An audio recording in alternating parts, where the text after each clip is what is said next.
Testing 1 2. Testing 1 2. Testing mic 1 2. Testing 1 2. Check 1 2. Check mic 1 2. Check mic 1 2. Check mic 1 2. Mic 1 2.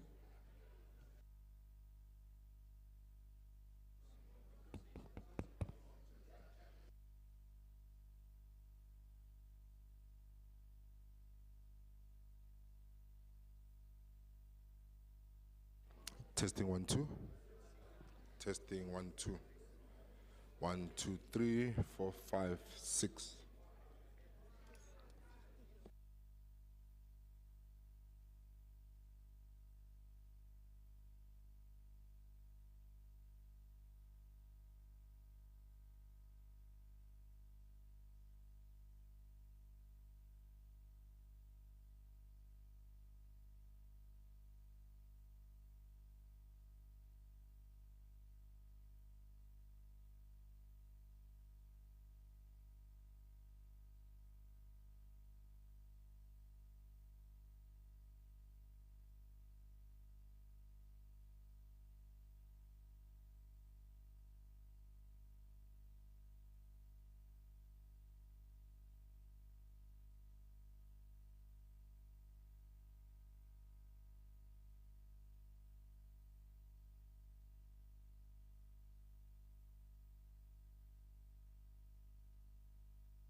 Oh, 1 2. Check 1 2.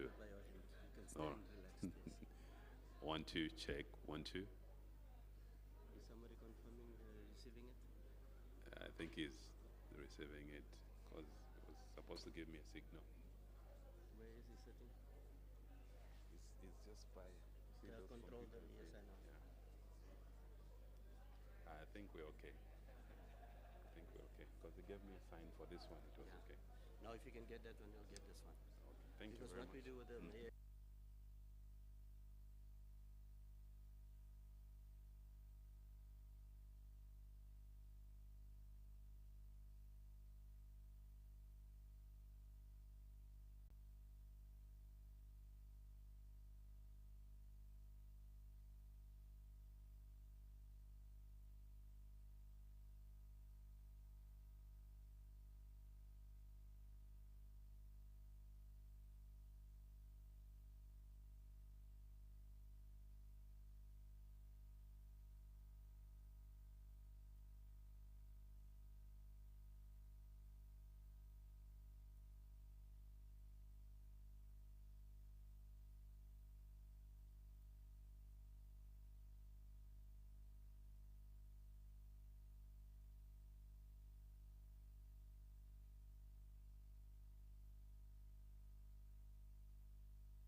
two, test.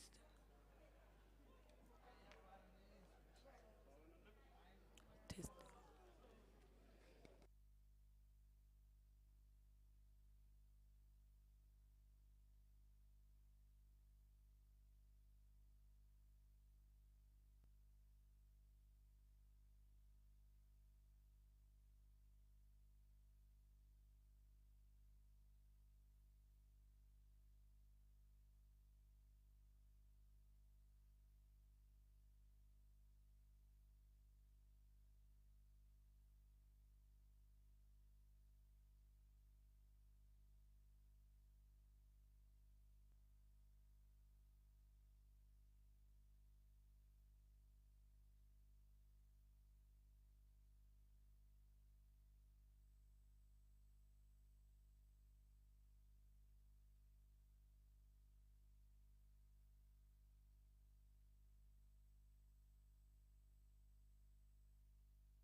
2.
Thank you very much. Thank you. Thank you very much. That was our Mbongi Nkanyezi Ndlovu, a member of the Student Council. Thank you very much, councillors and guests. Our Mbongi, that was Nkanyezi Ndlovu, a member of our Junior Student Council. Thank you.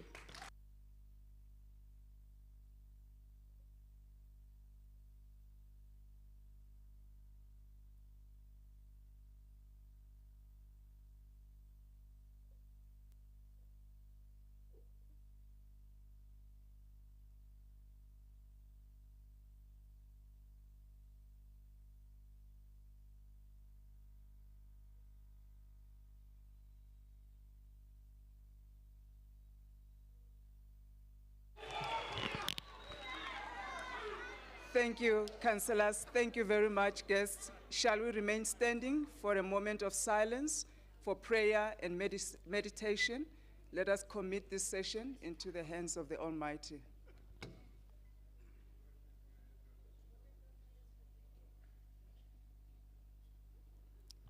I thank you very much. You may be seated.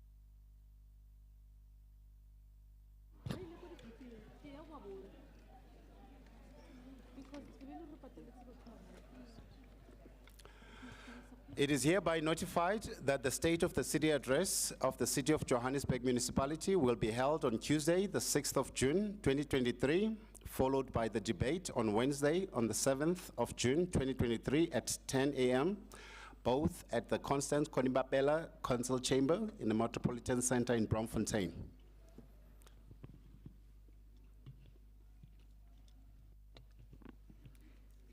Thank you, Secretary to Council. To all our guests, to say that we are thrilled to see you today is an understatement. Our flags are indeed flying high. It is a great day, the one that we've been planning for and we've prepared for. And I'm sure you'll concur with me that the parade was excellent. A long pending desire of mine has truly been fulfilled today. It is my distinct honor to welcome in our midst the Honorable Member of Parliament and the President of Congress of the People, Honorable Likota. I welcome you, sir. I welcome in our midst the Member of Parliament, Honorable Hendricks, and the leader of Al Jamaa. I welcome in our midst the Premier of Gauteng, Honorable Lesufi.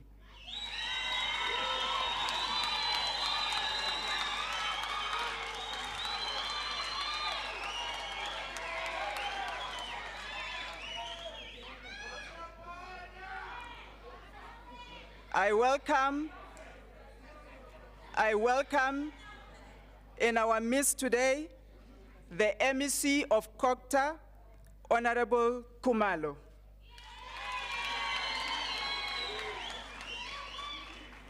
I would also like to acknowledge the royal leaders of South Africa, Inkosi Libandla Thomas Mabena Bayete. I also want to acknowledge the representative, Chief T.L. Mgiba. He is a representative of King Mabena in Gauteng, Ndabezitha. I also acknowledge Prince Tabani Manene from Roleza, Ndabezitha. I acknowledge all the other chiefs that are in our midst, Ndabezitha to you. We have also the regional court presidents, Mr. Mudibedi Jaje. Thank you for joining us. Let me acknowledge the leaders of various political parties. We have the president of the Patriotic Alliance, Mr. Mackenzie. We've got the ANC provincial secretary, Mr. Niza. We've got the Action SA provincial chair, Mr. Beaumont. We have the EFF provincial secretary. We have the EFF provincial secretary, Mr. Koma.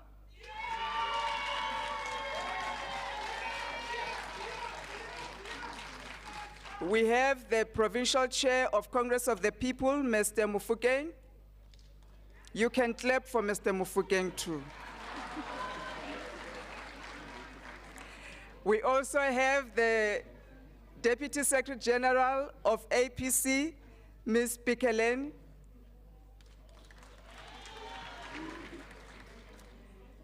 We have in our midst representatives from various embassies.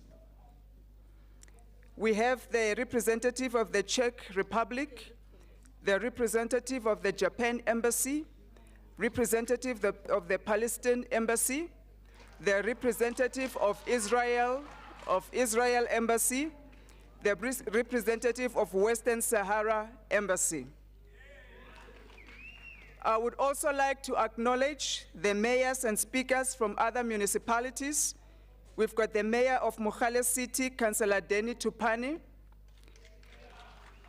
We've got the speaker of Ekurhuleni, Councillor Ntabiseng Tivenga.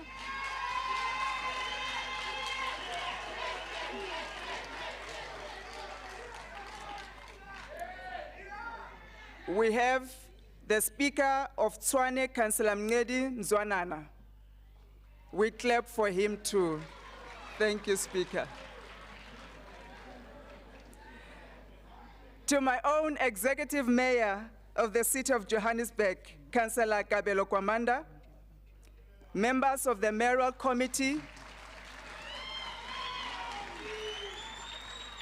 in the city of Johannesburg, the whip of council, Councillor Zungu, the chair of chairs, Councillor Lloyd Phillips, all Section 79 chairpersons. We also acknowledge and congratulate the new leader of the official opposition, Councillor Belinda Eche Zonjoku.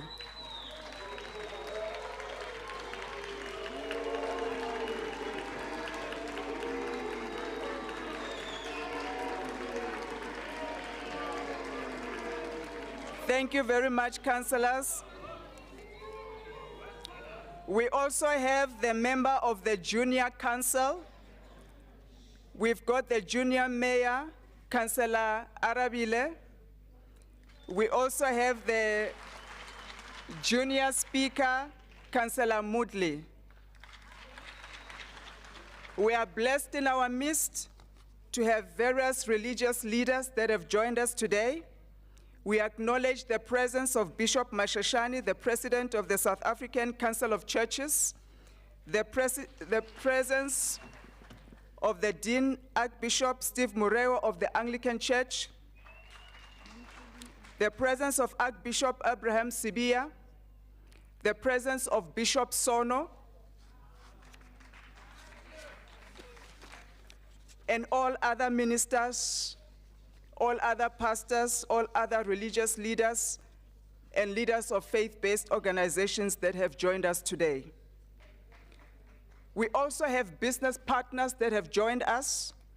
We've got representatives from Coca-Cola.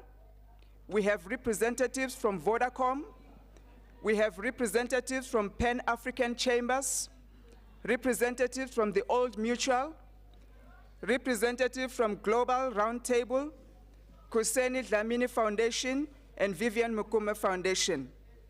We also acknowledge the civic organizations that have joined us, the SA Indian Legion and the SA Soweto Legion, and the People with Disability Organization led by Mr. Nkwashu. We have also the Olympic medalist, Mr. Godfrey Kotso Mukwena. We've got the former Bafana Bafana star, Mr. Mark Williams.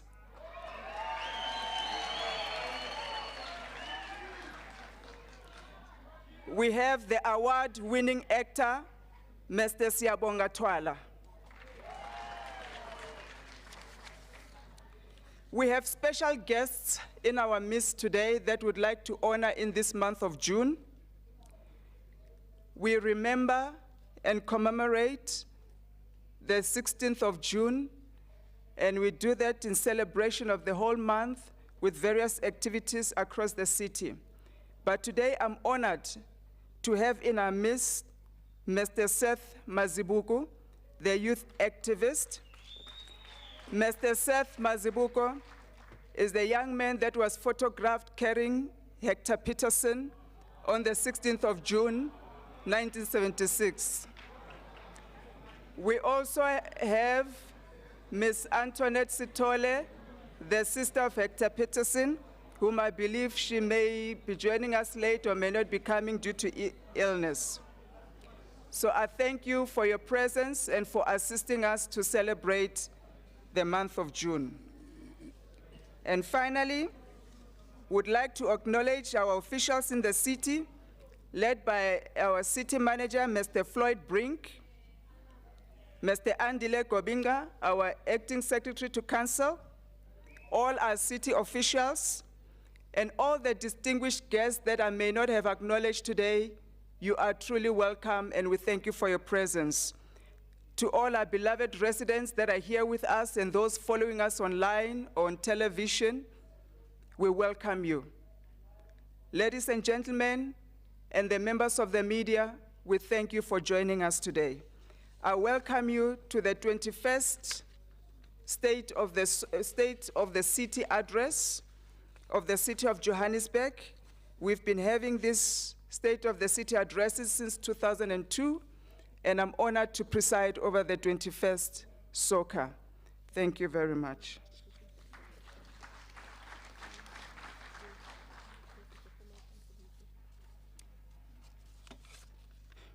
Now that we have all been welcome, I'm going to request that we all stand for another moment of silence.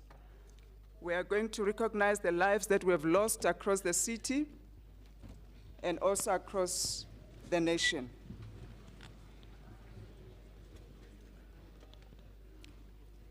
We have lost our Assistant Director, Mr. Livashan Naik, who played an important role in the legislature for more than 40 years. His service in the legislature will be missed. We've also lost in our city 2 people who died after 10 shacks were destroyed by fire in Zenpret informal settlement in the west of Johannesburg. We also rise for a moment of silence for the life that was lost at Maponya Mall due to the looting activities. We've also lost 1 life, I've been told yesterday, in Protea Glen. We also acknowledge the lives that were lost in Lenasia Cemetery shootout in the south of Joburg. We also send our deepest condolences to the family of former minister and ANC Member of Parliament, Honorable Tina Jamat Peterson.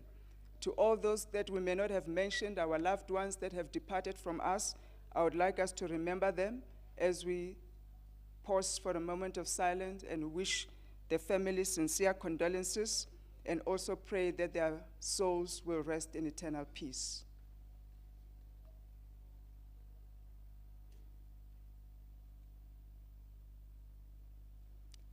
I thank you, ladies and gentlemen. Councillors, we may sit down.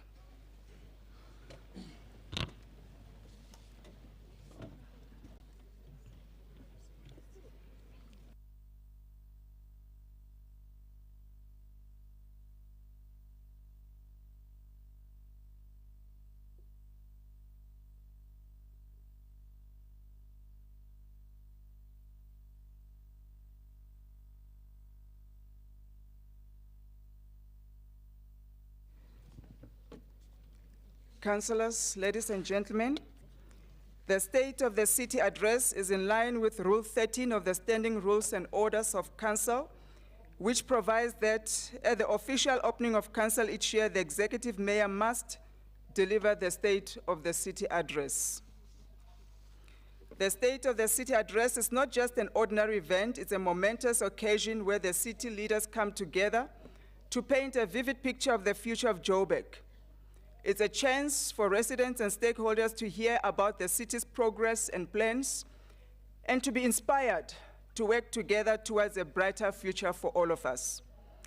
As a legislature, we're very intentional in our actions to ensure that we are inclusive as possible in inviting all our citizens and representatives of various formations in our city. You have noted with the guest list that we have gone as broad and as far and as wide as we possibly can to ensure that the democratic participation of all citizens of the city is upheld. I would like to appeal that for now, as political parties represented in this council, we put our differences aside. We respect and honor the guests that have graced us with their presence today.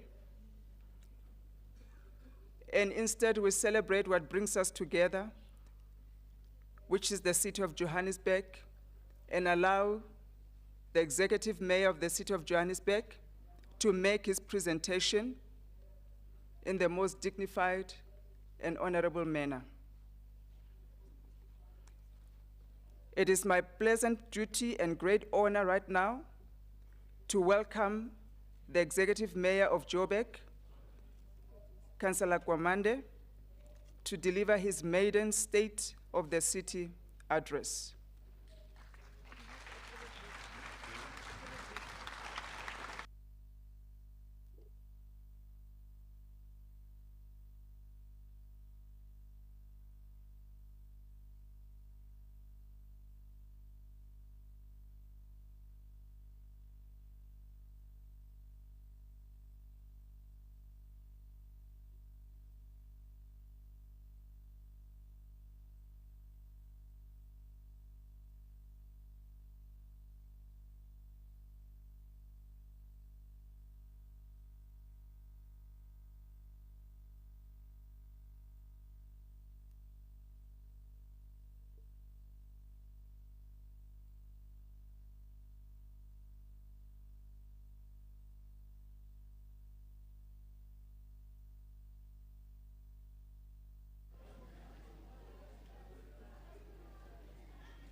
Speaker of Council, Councillor Colleen Makubele, members of the Mayoral Committee,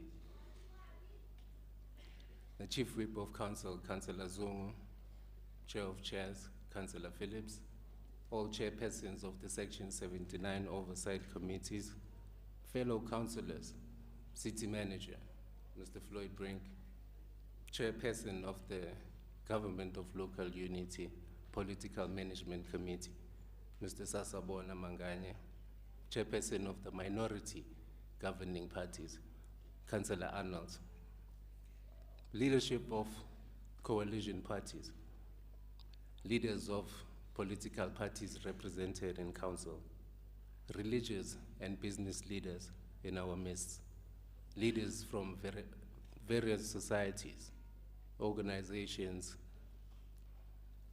members of the media, distinguished guests,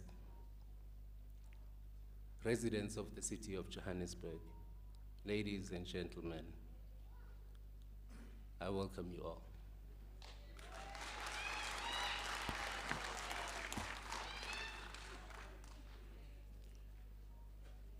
As a township boy who grew up during the hardship and confusion of a transitional period in our democracy, grappling and trying to reconcile with an identity, with an idea of a country that is alive with possibilities.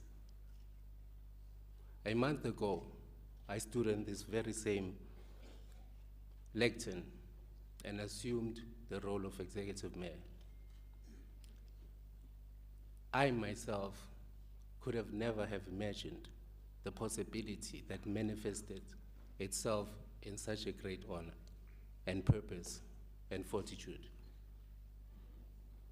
As part of a generation that inherited the responsibility of building a future on the foundation of hope, one that is paved with sacrifice, blood, sweat, tears, it is indeed a privilege for me, more especially in this month of June, where we take time to reflect and at the same time celebrate the role of young people in the struggle against the brutality, subjugation, tyranny of the apartheid regime.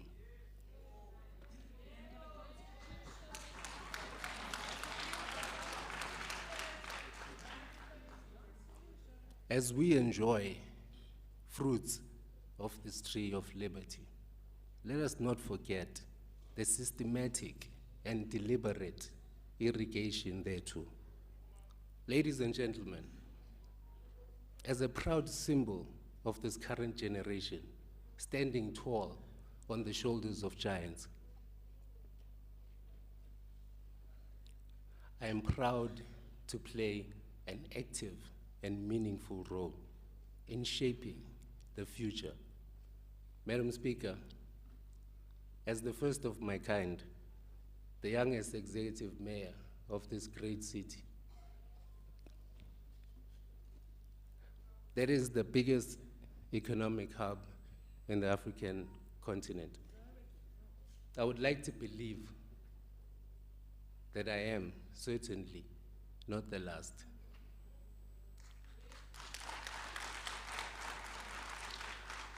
Young people far and wide across our city must take note that the circumstances to which you were born are no determinant of your future. I take this moment to express gratitude and honor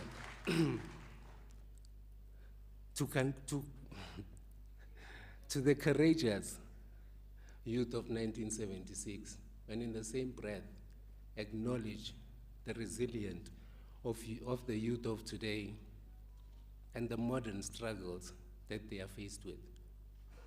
But equally, impress upon them on this day, June 6th, 2023, in this Youth Month, that the black child should now know with certainty that it is indeed possible.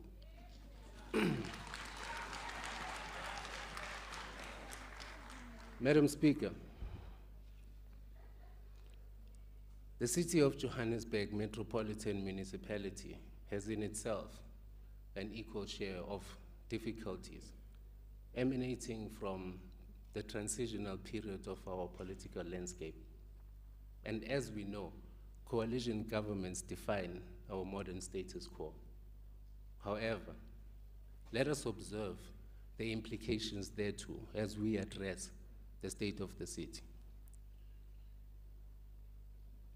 Post-2026, our city has been governed by various coalitions, which introduced a new era in the politics and governance of Johannesburg. This new political reality has introduced a myriad of challenges, both for governance and politics. More importantly, it has introduced unprecedented levels of instability, especially under the various DA-led multi-party coalitions.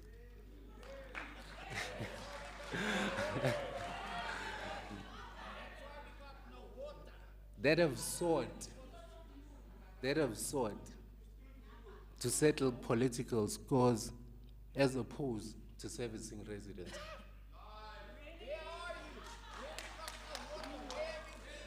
As we navigate the terrain to create the most efficient and reliable political systems, in the interest of our people as the government of local unity, we are a government determined to serve the residents of the city of Johannesburg and to meet their most basic needs and expectations of local government.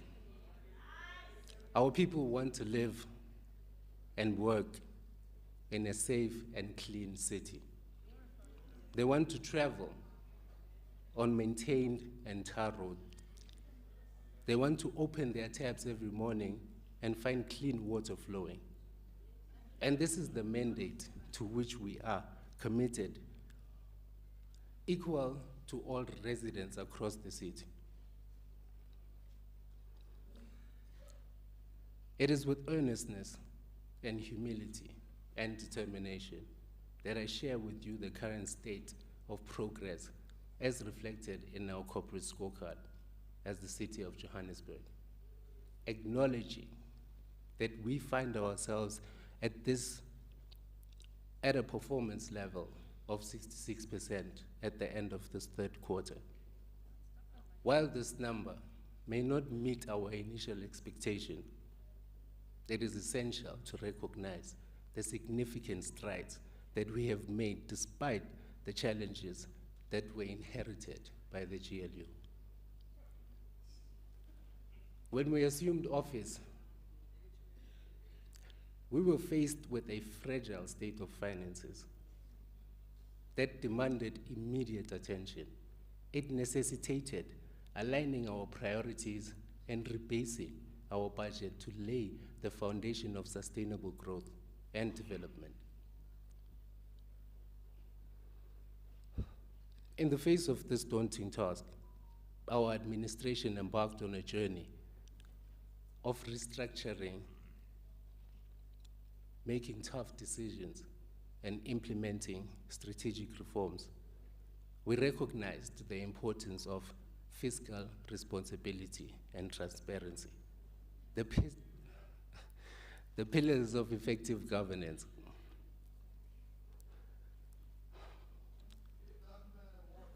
By diligently reviewing our budget, re-evaluating our expenditure, and generating more revenue, we have taken steps to ensure that every rand is utilized efficiently and effectively. We have engaged in extensive consultations with stakeholders, listened to the needs of our communities, and allocated resources accordingly.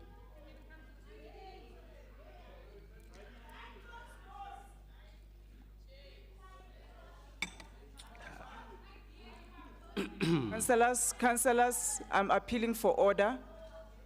Executive Mayor, you are protected. Take your time. This is your speech. Thank you, Speaker. The rigorous process allowed us to realign our priorities, focusing on key areas such as infrastructure development and refurbishment, actively engaging with our citizenry and facilitating job creation opportunities. Although progress has been steady in the 3 months of the government of local unity, we acknowledge that there is still much work to be done. We are therefore committed to rebounding our efforts and leveraging every available opportunity to propel Johannesburg towards its full potential.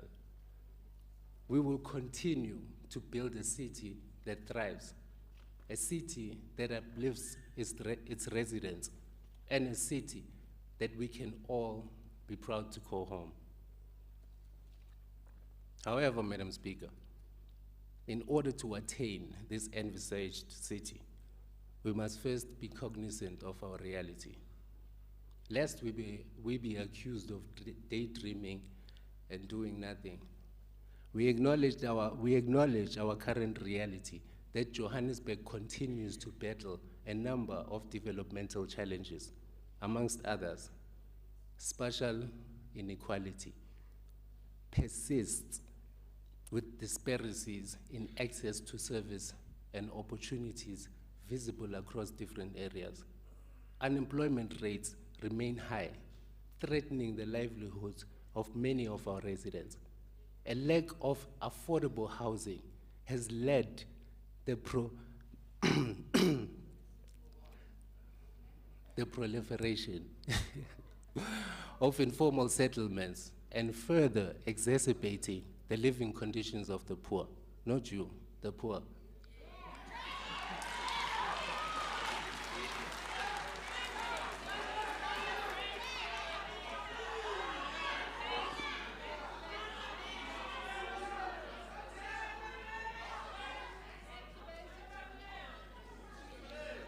Thank you, councillors. Thank you. Madam Speaker, Thank you. crime, especially violent crime, as well as gender-based violence and femicide, endangers community safety and undermines social cohesion. Transportation inefficiencies limit mobility and economic productivity. There are still gaps in service delivery, affecting access to water, sanitation, energy, and waste management. And sadly, poverty and inequality persist as a hallmark of the stubborn legacy of apartheid, colonialism, and serves only to impede inclusive growth and progress. Understand that. Madam Speaker,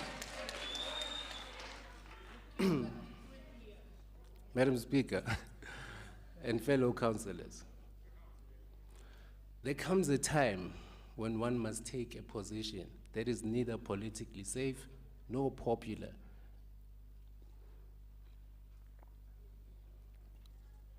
But one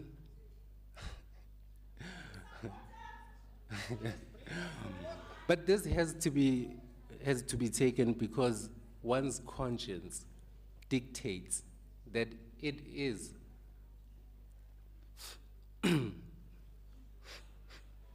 my apologies. You're correct.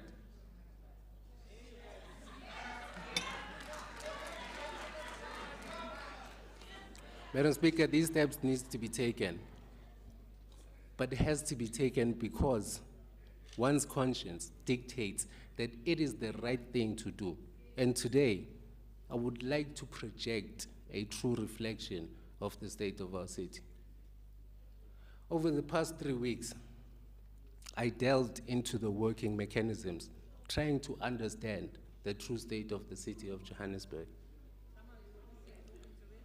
What we now know as fact is that the city's finances remain strained, following the tabling of a conceptually flawed budget by the multi-party government, and the result, clandestine management of the city's finances. The government of local unity found itself in a budget rebasing exercise in the adjustment budget process, and is grappling with finding innovative, novel, and financially prudent mechanisms that ensure that service delivery continues. We also know that by the end of June 2021, the government of local unity's audited financial statements reflected a city with a healthy cash balance of 6.6 billion. However, upon our return in January 2023, when we took over from the multi-party coalition, we find a near bankrupt government. sitting with over 6 billion in unpaid supplier invoices. After consistent denial of the true state of affairs by the multi-party government, this government of local unity approved the short-term loan facility to begin to clear the unpaid invoices, and the reality is that without a financially sound city, we will not be able to invest as required in our core municipal mandate of service delivery and the delivering of basic services. Ensuring the security and electricity and water supply, efficient road infrastructure, and the many other service delivery mandates that demand immediate attention. Fellow councillors, the thought leadership that exists within our unity of purpose and guided by the GDS 2040, intergovernmental relations, and critical aspects to note in the operationalization of our 11 strategic priorities, which will take us a step closer to a world-class African city we want Joburg to become. Through the district development model, ours is to ensure that we work closely with the provincial and national spheres of government to create synergy and coordination in resolving the challenges that face our city. From our fight against crime to our ability to provide reliable and sustainable water supply. From finding viable, lasting solutions to our growing infrastructure backlogs and delivering on our promises to mitigate the load shedding burden and to cushion residents and businesses alike against power cuts. Our ability to work closely with the provincial and national government is vital. Challenges such as those raised by the communities of Cllr, which I visited recently, require our joint partnership with province and national government to decisively deal with elements of criminality such as illegal mining. The seemingly overwhelming relaxed criterion of issuing of liquor licenses and buyback centers, among others, in communities, and the deployment of police to hotspots such as Riverlea and Westbury, supported by our JMPD, a task team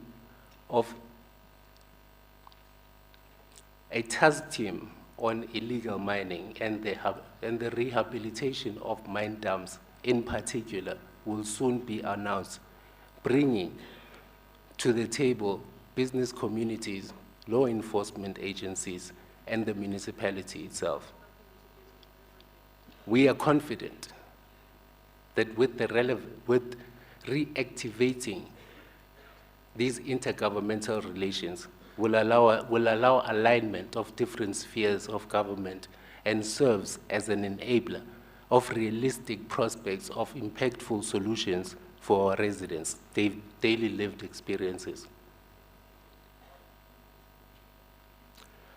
Load shedding, Madam Speaker, remains one of the biggest threats to our city and safety and security, economy and livability of the city, providing reliable and sustainable power supply to our residents and business.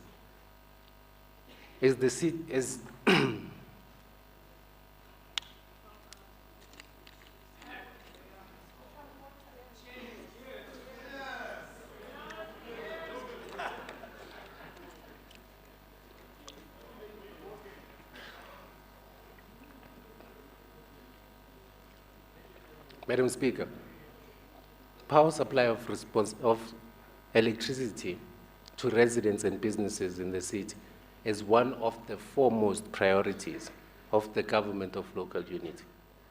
Mitigating the impact of planned outages by Eskom is a matter that is receiving our urgent attention through City Power. Last week, Monday, residents woke up to the disturbing news of the death of a toddler whose life-supporting oxygen machine could not support her because load shedding and technical faults meant the home she lives in was without power for 8 hours. We do not need to politicize this tragic event, but we need to collectively own the failings of government to our people. The premature death of the toddler is a stain on our collective conscience and should serve always to remind us of the urgency in which we must find lasting solutions to our energy crisis. There is no doubt that energy plays a critical role in promoting economic growth, reducing poverty, and enhancing the quality of life for all our residents. We have recently mandated City Power and the City Manager through Council to extend our power purchase agreement with Kelvin Power Station by another 3 years, ending in October 2026. Currently, we purchase 87% of our power from Eskom, and Kelvin supports us with a balance of 13%. This added power will serve as a benefit to our residents, more especially during the winter peak period. We are now entering as we anticipate a significant growth in demand of electricity. Working with province, we are determined to improve the energy mix and availability factor of the city and potentially the province at large. However, we must also urgently attend to the rampant and increasing cases of vandalism and cable theft. These incidents are at a great cost to the city and at an even greater cost to residents whose supply is affected for days and weeks on end. We are also under pressure to invest in new infrastructure, to cater for growth in communities such as El Dorado Park, in the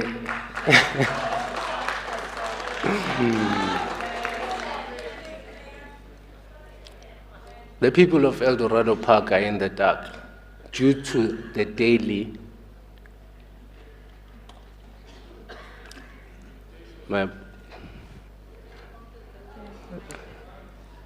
the community of El Dorado Park is in the dark due to the delay in completion of substations and upgrades. However, committed to ensure that City Power expedite this work and meet the set timelines to complete the work being done. We are engaging independent power producers. Executive Mayor, kindly give me 1 second. Councillor Myers, what purpose do you rise for?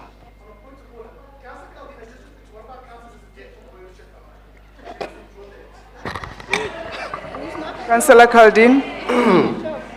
Councillors, I appealed that we behave in an orderly manner. May I request that you just withdraw that statement? I want the Executive Mayor to proceed with the address.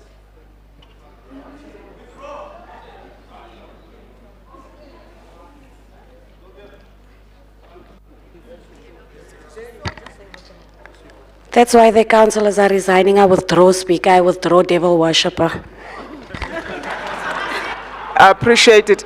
Councillors, remember, if you throw stones, stones are going to be thrown back at you, and I will not protect you. I'm asking you also to behave on my left. Executive Mayor, please proceed. Thank you, Madam Speaker. Madam Speaker, we are engaging independent power producers to diversify our energy source and ensure reliable electricity supply.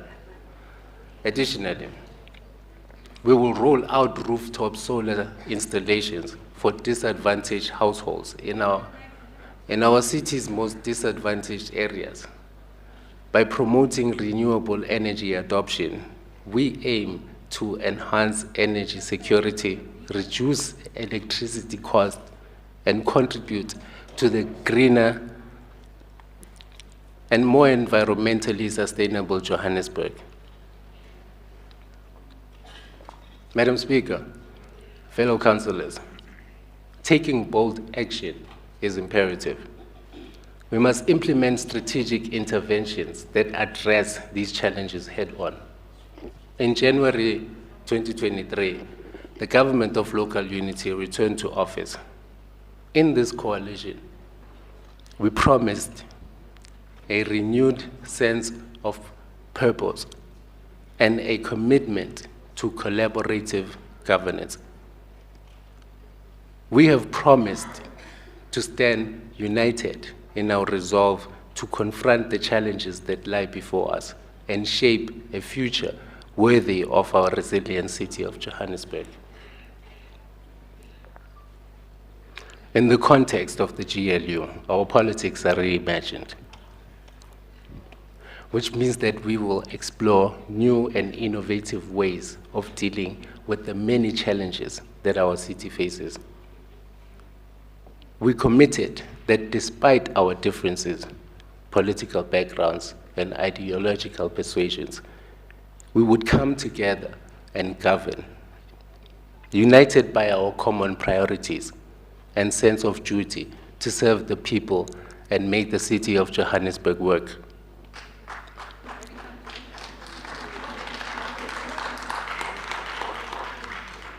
with a closer look at the composition of the mayoral committee.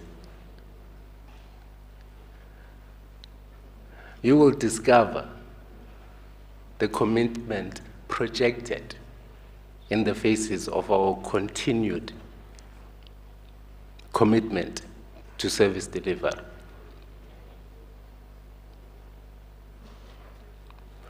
Our commitment to reimagine our politics, our commitment to reimagine our city, our commitment to reimagine our relentless pursuit of building a legacy for the city of Johannesburg. We recognize that taking the complex challenges that we face requires strategic planning and proactive measures and a steadfast commitment to collaboration and citizen engagement. The government of local unity is at the forefront of implementation of strategies and plans to address these challenges and work towards a shared vision of a prosperous and inclusive city.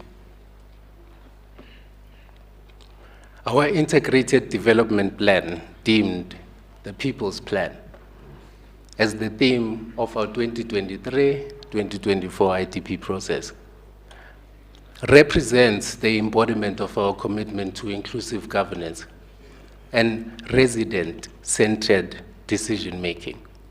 The IDP serves as a blueprint for the city's development, and the People's Plan amplifies the voices of our residents, ensuring their active participation in shaping the future of Johannesburg. This visionary document is a testament of our belief in the power of collective intelligence, recognizing that the diverse perspectives, ideas, and aspirations of our people are invaluable assets in driving meaningful change.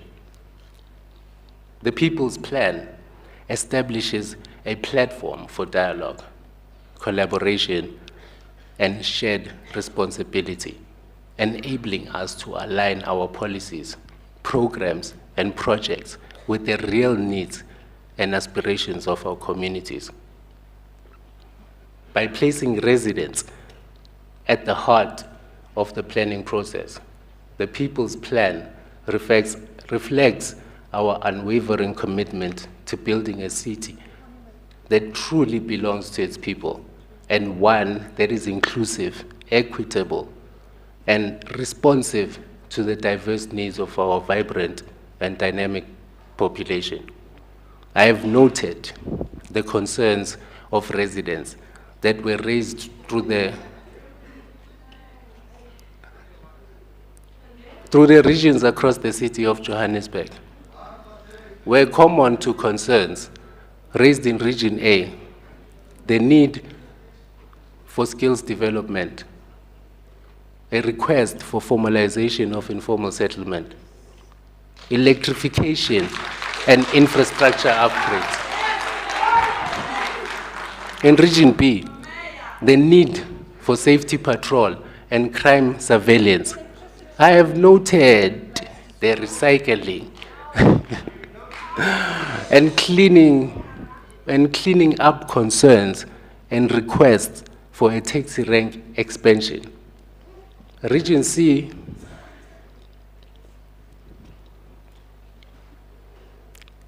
concerns that were raised on the need for maintenance and clean up, a youth skills center, and a sewer upgrade.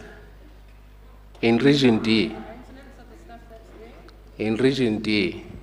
common to the needs raised is that of skills development, rehabilitation of facilities, stormwater drainage, and solar-powered farming. In Region E, I note the request around the refurbishment of the Tusong Youth Center, as well as the need to convert Sankopono Resource Center into a multi-purpose center.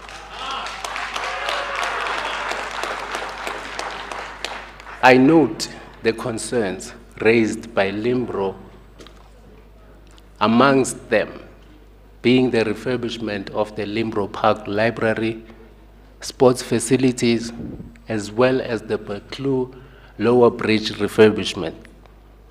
In Region F, I note the concern of sewer maintenance and pipeline system in Ward 58. And this is in Fortsburg. Recreation and sports centers, one being a request from for a Xavier multi-purpose center. Madam Speaker,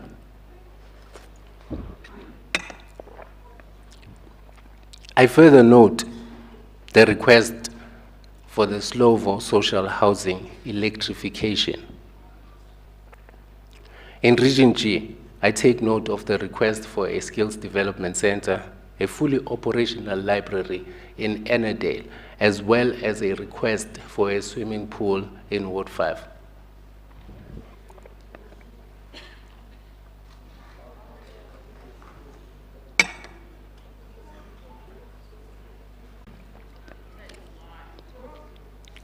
To address the issue of spatial inequality, we have developed a comprehensive spatial development framework linked to the IDP that focuses on equitable distribution of resources and opportunities across the city. This includes targeted investment in infrastructure, social amenities, and affordable housing in underserviced areas through communities, and promote social cohesion and equal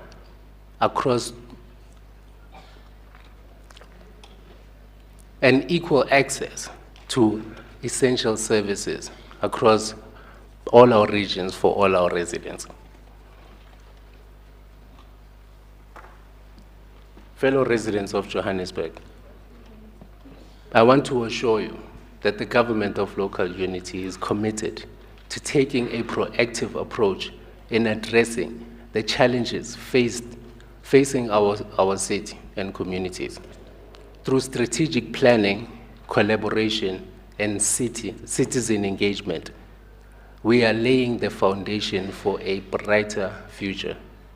Together with the collective efforts of residents, business, and civil society, we will create a legacy that reflects the hopes, dreams, aspirations of all the inhabitants of Johannesburg.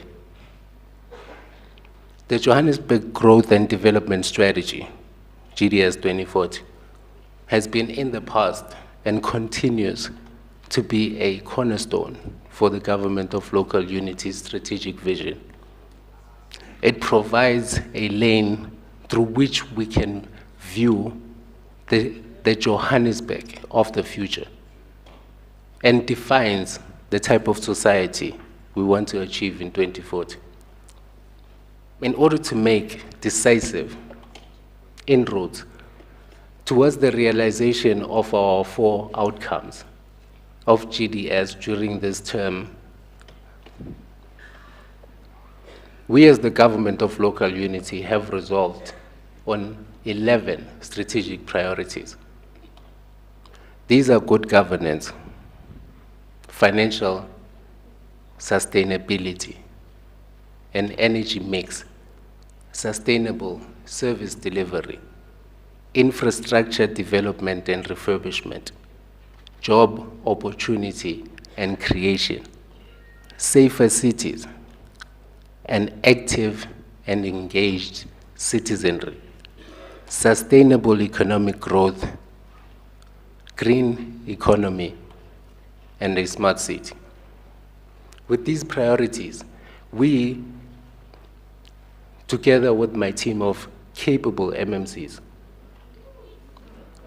aim to improve service delivery promoting economic growth through the creation of a supportive environment, improving the livability of urban spaces, and building a resilient and sustainable administration for future residents of the city of Johannesburg. Madam Speaker, fellow councillors, perhaps more important than anything I have spoken about thus far is water. As the old adage goes, water is the driving force of all nature. Water is life's matter and matrix, mother and medium. There is no life without water. The State of the Climate in Africa in 2021 report has a special focus on water. High water stress is estimated to affect about 250 million people in Africa. 4 out of 5 African countries are unlikely to have sustainable managed water resources by 2030. As we acknowledge the need to plan futuristically, as we acknowledge the plan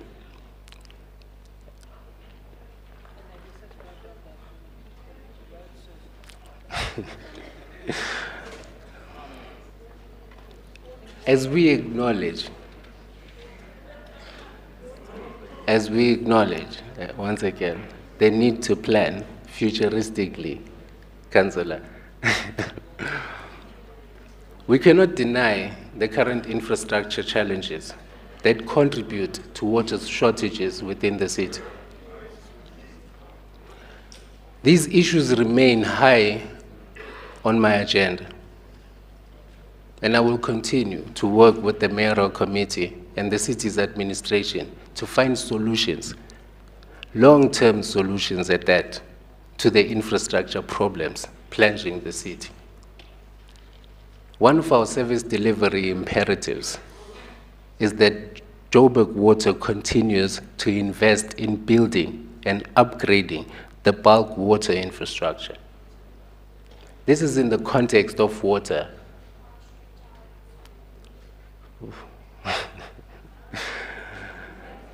The city will implement a geyser installation accredited training program in all regions of the city, targeting 140 residents as per of our comprehensive skills development strategy. Madam Speaker, in human settlements, the development of southern farms has been approved and the development agreement has been finalized.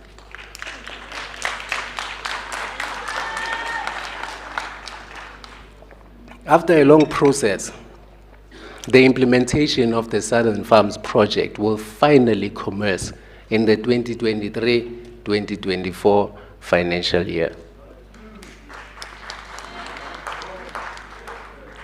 Through collaboration between the 3 spheres of government, Luforeng has been allocated additional funding by National Treasury to boost the construction of infrastructure in the ongoing housing development. In March 2023, Council approved 181 recognized informal settlements to be upgraded, including identification of suitable land to be de-densified, to de-densify congested and densely populated areas.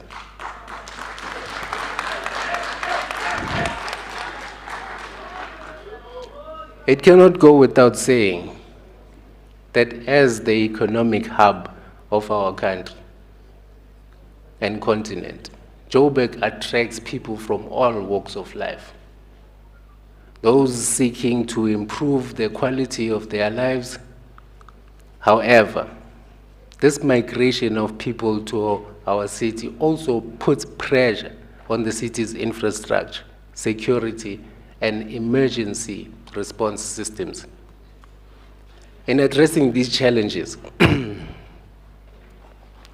it will be critical to the city's success in the years to come.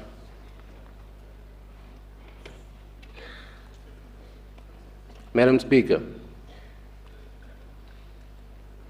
to tackle high levels of crime, Public Safety Department, in collaboration with other law enforcement agencies, is dedicated to reducing crime and promoting safety throughout the city. They will focus on citywide crime prevention by law enforcement, road traffic management, and emergency management services.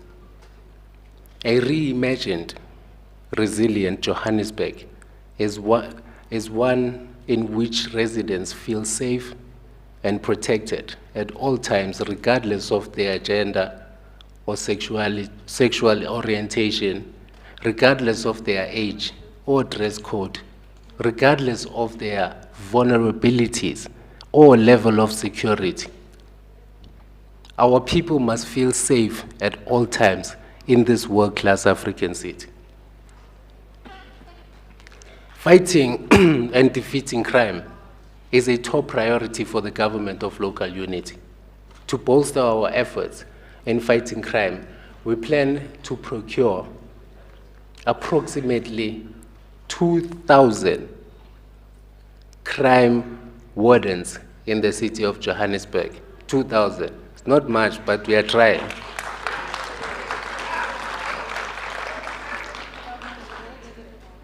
These dedicated individuals will work alongside law enforcement agencies and communities and stakeholders to strengthen crime prevention initiatives, improve community policing, and enhance the overall safety and security of our city. Driven by our conviction never to surrender the city to criminals, we are determined to collaborate with the provincial and national government to create safer neighborhoods where residents can live without fear. This means that we must urgently find a solution to the problem of violent crime that has plunged communities such as Westbury for far too long.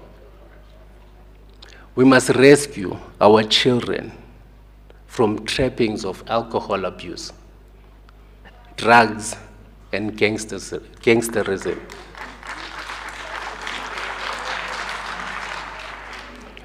With a firm hand, Madam Speaker, and an infallible eye, we must silence the guns in our communities.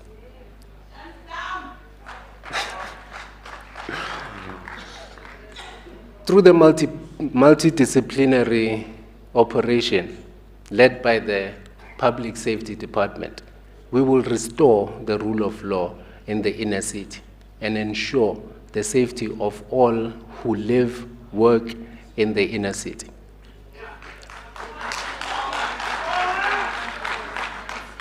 We have since introduced a new initiative and partnership with the private sector that will give our JMPD access to 5,000 smart CCTV cameras across the city to allow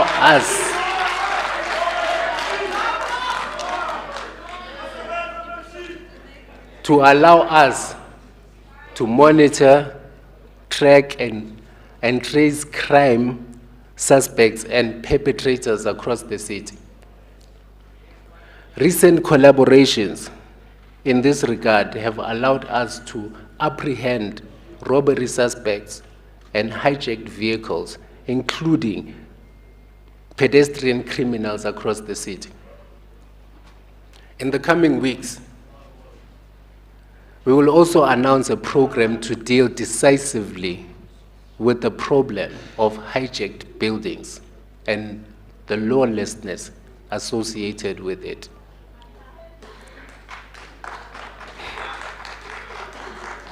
Madam Speaker, the correlation between unemployment and crime requires no study text quotation.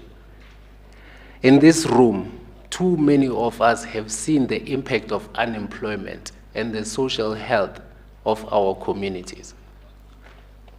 We must renew our efforts to creating economic growth and reducing unemployment with a special focus on our youth. In pursuit of this goal, the city has made job creation and opportunities a top priority with a specific emphasis on supporting small, medium, and micro enterprises. SMMEs and entrepreneurs are crucial in absorbing labor and developing, growing, and improving the health of the urban economy. We have identified factors that hinder SMMEs and entrepreneurs across the market. Sustainable livelihoods and expansion, such as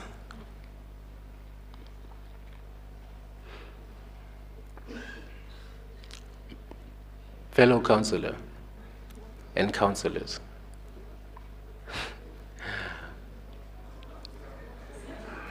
We are determined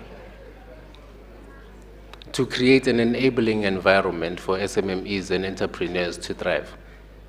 By doing so, the city will be contributing to increased employment opportunities and, in particular, job creation for the youth. The Township Economy Bill of Gauteng seeks to promote economic growth and development in townships by supporting small businesses and entrepreneurship.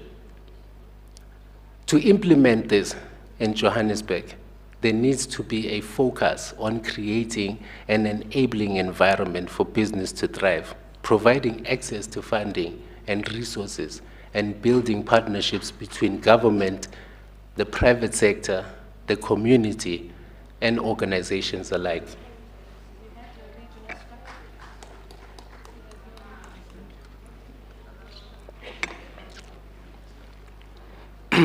In this Youth Month of June, Madam Speaker, we have to acknowledge that the city of Johannesburg has a large youthful population, and that we have a responsibility to realize our demographic dividend. Unfortunately, young people still face a number of socio-economic challenges. Youth unemployment in the city is at an alarming 53%. Young people are overrepresented as both victims and perpetrators of crimes. Too many young people are battling substance abuse and are characterized by a low entrepreneurial spirit, poor physical and mental health, a low skills level, and a skills mismatch. The city of Johannesburg will this year finally head the call for a restructured and capacitated youth directorate in order to consolidate and enhance youth development in the city of Johannesburg.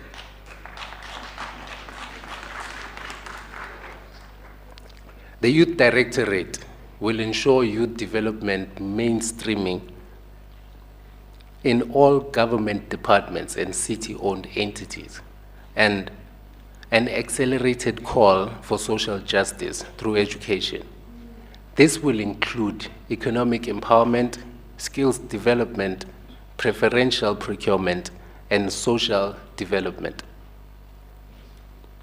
And social development programs targeting young people, in fact.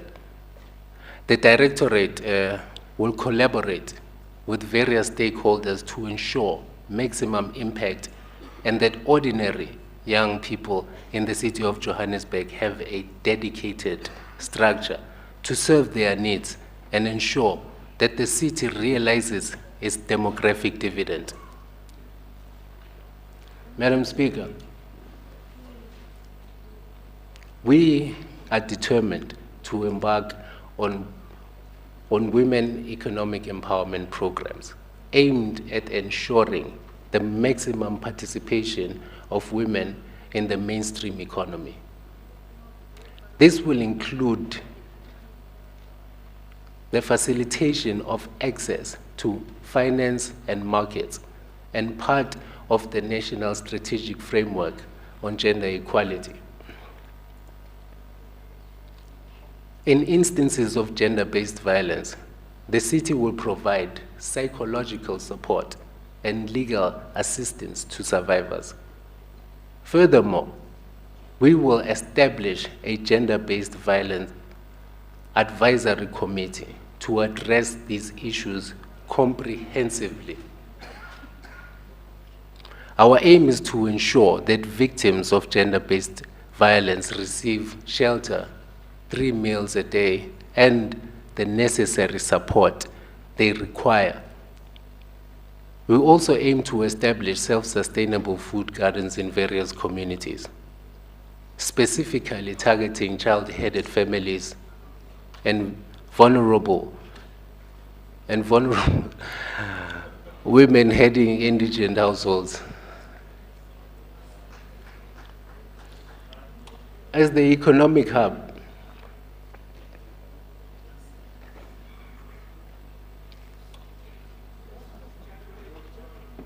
as the economic growth hub of the country, Johannesburg attracts a vast pool of job seekers, including both skilled and unskilled labor. In line with its commitment to reducing unemployment, the city ensures that projects are implemented throughout the expanded Public Works Program, the EPWP, wherever possible. The focus of these opportunities is on the youth and women who face the highest rates of unemployment. Madam Speaker, this administration recognizes that the inner city of Johannesburg represents the physical deterioration and decay of the city of gold. If it remains unchanged, it will not inspire confidence amongst the residents regarding our sincerity to bring about change. Worse still, it will not inspire confidence amongst the investors we also desperately need for our economic growth ambitions. The regeneration of the city of Johannesburg, therefore, remains a mayoral priority and will also remain a key priority for all departments and municipal-owned entities. The roadmap is the framework through which the city and municipal stakeholders can collectively pursue the vision of the inner city as a place of opportunity.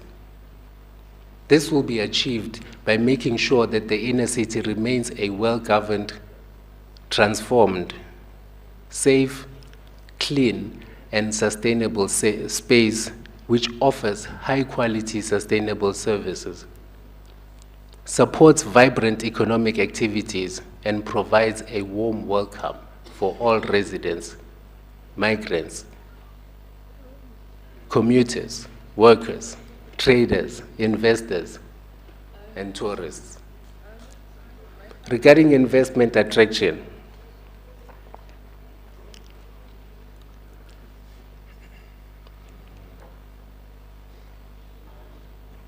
rentation and expansion, the informal trading policy has been approved, and we will prioritize its implementation, Madam Speaker, after the public participation process has been concluded.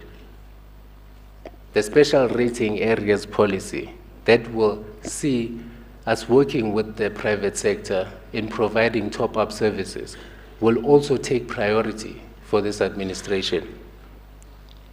To make the inner city clean, we will focus on greater coordination with all stakeholders involved in the cleaning of the inner city.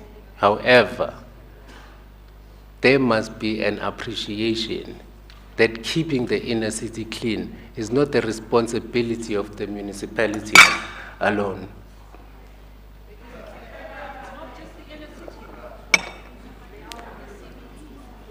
Noted.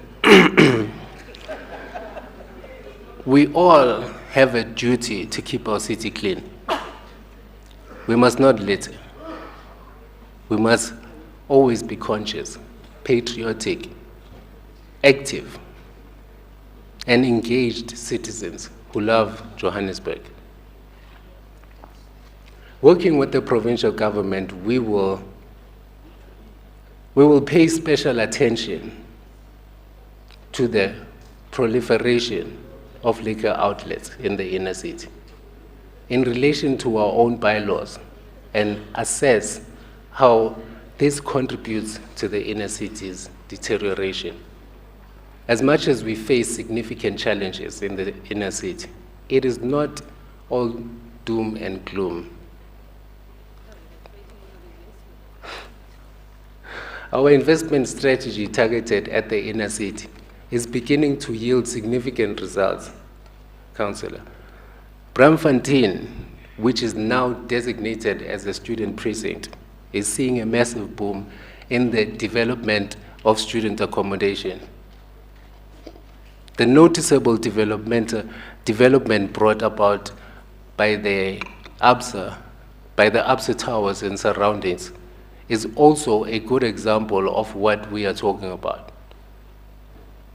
All these are happening as a result of the city working with our partners in the private sector.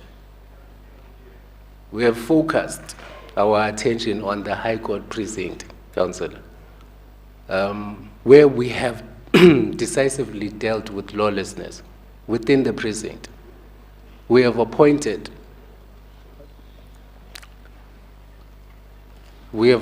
consultants to package the reimagination of the precinct, and public consultation processes are underway, overseen by my office.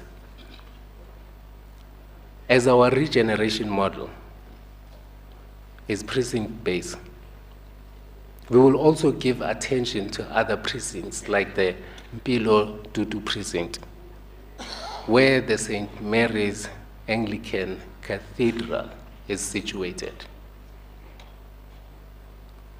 We also want to create a security precinct where we will have different law enforcement agencies establishing joint operation centers equipped with the latest technology to combat crime decisively in the inner city. We must also be mindful the new economic initiatives that happen in the inner city do not adversely impact the existing ones. For example, we must ensure that new developments do not destroy the vibrant culture, atmosphere, and culturally orientated entertainment facilities that define certain sections of our inner city. We must do all that is humanly possible to preserve the culture and economy of Johannesburg. In conclusion, Madam Speaker, as we reflect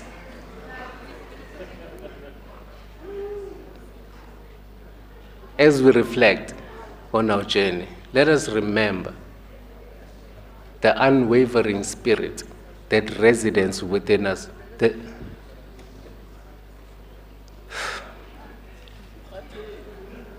resides within us all. We are a community of survivors, of dreamers, who refuse to be deteriorated by adversity. Our history is in testament to our resilience, a testament to our ability to overcome even the most daunting challenges. Today, as we face new hurdles and unforeseen trials, we stand tall and resolute. We embrace the fires of determination that burn within us, propelling us forward with unwavering strength. We will not falter in the face of adversity, for we know that with each challenge lies an opportunity for growth, for transformation, and for greatness. We have set out a new path to restore the heartbeat of the city of Johannesburg and that of its residents. On this path, we will double our efforts to ensure that potholes are fixed, traffic lights work, grass is cut regularly, and indeed, street lights function. On the path, we will recognize and genuinely acknowledge the fact that the workers in the city of Johannesburg are the primary drivers of progress, because we cannot achieve anything without their hard work.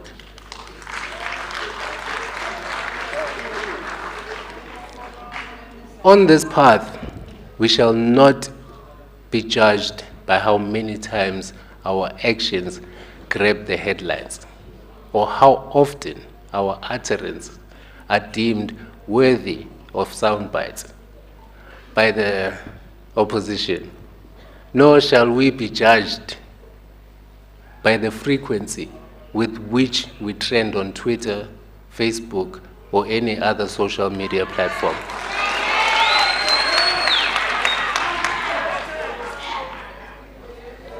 We will be judged on the basis of one thing and one thing only: how we work every day as a collective to make the lives of our people of Johannesburg better.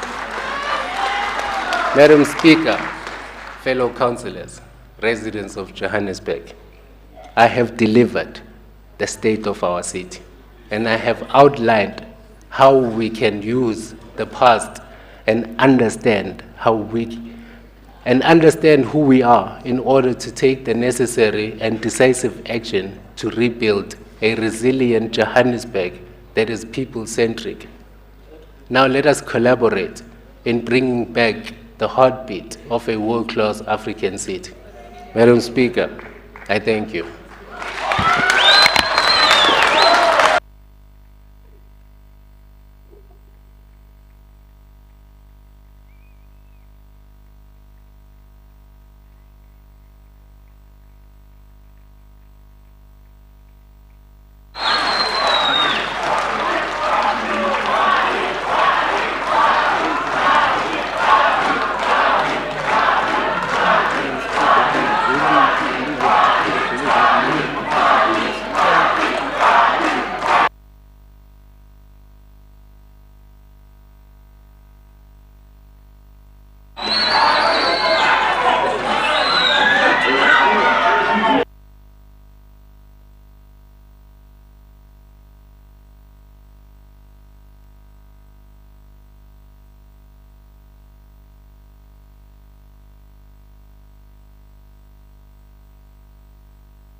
Thank you very much, councillors.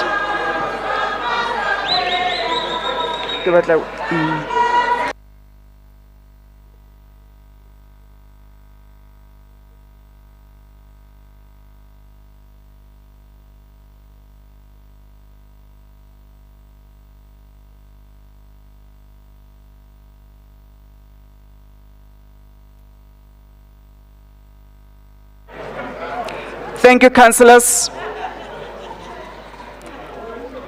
Kindly take your seats. Thank you very much. Executive Mayor, thank you very much for that inspiring speech. Thank you.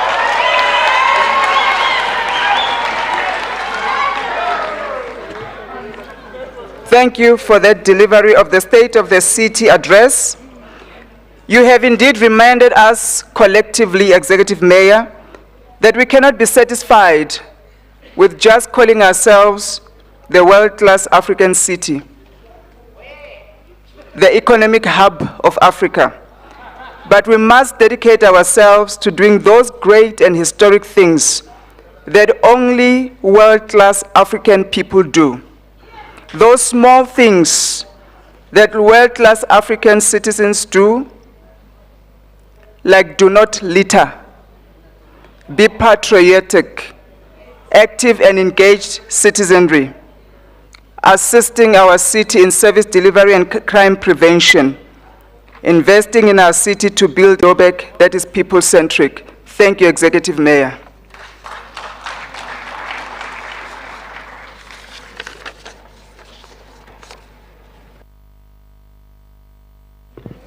We are now on announcements. Before we start with our announcements, I would like to acknowledge some of the political leaders that are here with us. From the Inkatha Freedom Party, we've got the Member of Parliament, Honorable Majosi, who is also the Deputy Chair of Gauteng. We also have Member of Parliament, Honorable Dlamini, who is also the Provincial Chair of the Gauteng IFP. We also have Elderman Ngobese, who is also the Provincial Secretary of the IFP. You are welcome. I would also like to acknowledge the Chair of Chairs of Ekurhuleni, Councillor Julius Mdluli. You are welcome.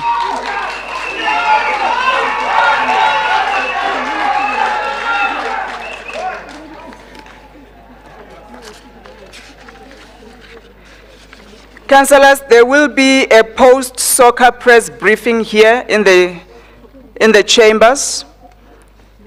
After everybody has departed, we'll ask media to set up in the middle there. We're going to have our post-soccer media briefing right here. The soccer debate will happen tomorrow, 7th of June, Wednesday, 10 o'clock in these chambers. Our distinguished guests will be ushered to the Civic Theatre. That will be the guests of Executive Mayor, the guests of the Speaker, MMC's guests, and also the political leaders, and all those that I have acknowledged. You will remain in the chambers. As we depart, you will remain in the chambers, and ushers will come and fetch you, and they will take you to the shuttle that will transport you to our venue. The speech has been printed out. Councillors will receive their speech as they walk out of the chambers. Your speeches have been prepared. Our guests, do not take the speech outside of these chambers. You will receive your speech at the reception hall and also where we'll be eating at the Civic Theatre. Guests, do not collect the speech as we walk out. You will get it where we'll be having lunch. I would like to ask that you forward, councillors, the leave of absence to the staff here at the table or to my office directly. We'll acknowledge it appropriately tomorrow. The leave of absence for today kindly forward it to my office or bring it to the desk here in front. We'll acknowledge it tomorrow. The Secretary of Council will make further announcements now before I adjourn the meeting. He will give orders on how we are going to move out of the chambers. Secretary to Council. Thanks, Speaker. Well, just to give some proceedings on how we move and we launch on, we would rather want to all together stand for the Executive Mayor, the Speaker of Council, and the Chief Whip of Council as they are ushered on by our protocol team to their luncheon venue. Protocol, could you assist, and may we all stand? I have not adjourned. Thank you. I would like to thank all the councillors, all our guests and residents, and members of the media who have joined us. I thank you once again for gracing our occasion. May God bless you. May God bless our city. This sitting is adjourned. Thank you.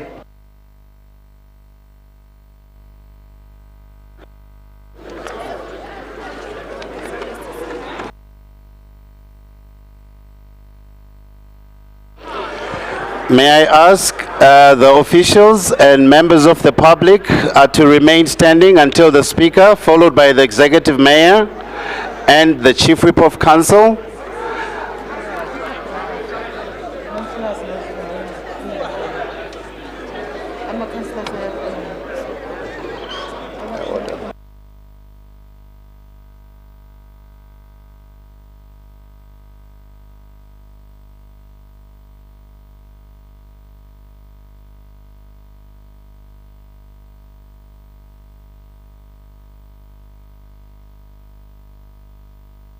In the chamber, we're trying to avoid stampede outside.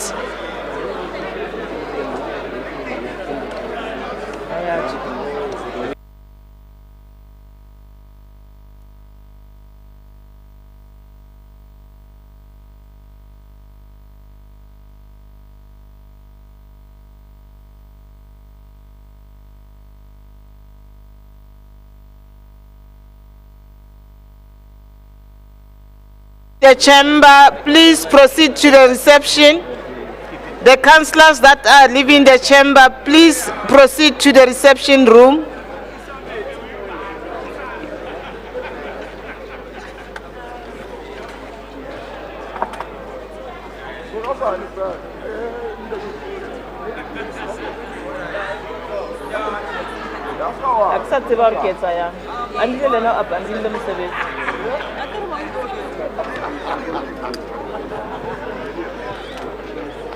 May I bring to the attention of all guests and councillors, we have an accreditation card with a blue cross and accreditation card with a white cross.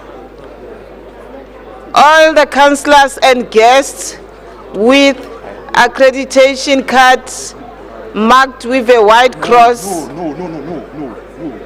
There's a confusion. They're trying to speak another announcement about remain. But remain, France. Remain. What's I saying? Take over. Yeah? Take over then. Remain.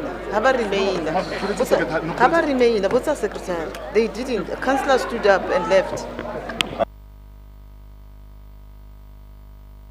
We announced that. Ushers responsible for guests on the public gallery, please usher the guests to the shuttle point that will take them to the theater.